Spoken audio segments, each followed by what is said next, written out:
organized the NEP Financial Literacy and Use of Digital Tools workshop in our school. I am Mrs. Ramneet Kaur, Headmistress of Gardenia Public School.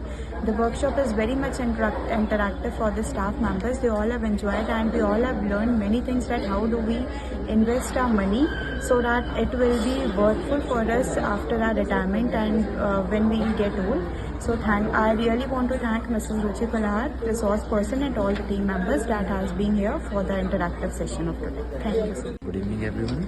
Thank you. I have participated. My name is Akhand Pratap Singh, and I am the coordinator in Gardenia Public School. Thank you to CBP for coordinating this Kotak Mahindra Mutual Funds. In this, I have just learned that what is SIP, what is PPF, and it all just mind strike for me.